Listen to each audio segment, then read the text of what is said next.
শেখ হাসিনার বক্তব্য প্রচার কিছু সংবাদ মাধ্যমকে সতর্ক করল অন্তর্বর্তী সরকার। শেখ হাসিনার বক্তব্য প্রচার নিয়ে কিছু গণমাধ্যমকে সতর্ক করেছে অন্তর্বর্তী সরকার। আজ শুক্রবার অন্তর্বর্তী সরকারের প্রেস উইং এক বিবৃতিতে এই সতর্কবার্তা জানিয়েছে।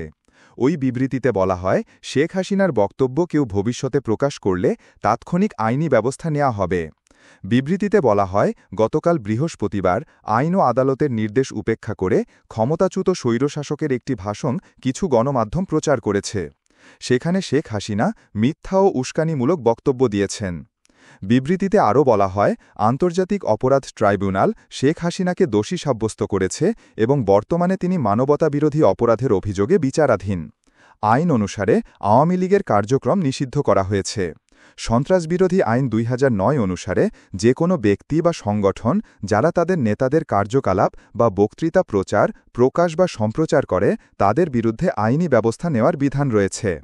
বিবৃতিতে আরও বলা হয়, টেলিভিশন, অনলাইনে ফৌজদারি অপরাধে দণ্ডিত অপরাধী এবং গণহত্যা ও মানবতাবিরোধী অপরাধে অভিযুক্ত পলাতক আসামি আওয়ামী লীগের নেত্রী শেখ হাসিনার অডিও সম্প্রচার এবং প্রচার ২০০৯ সালের সন্ত্রাসবিরোধী আইনের গুরুতর লঙ্ঘন।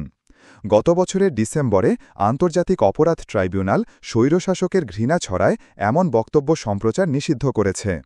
সংবাদমাধ্যমগুলোকে শেখ হাসিনার অডিও এবং বাংলাদেশে অস্থিতিশীলতা ও সহিংসতা উস্কে দেওয়ার উদ্দেশ্যে তৈরি বক্তব্য প্রচার করার ক্ষেত্রে সতর্কতা ও দায়িত্বশীলতা অবলম্বন করার আহ্বান জানানো হয়েছে ওই বিবৃতিতে।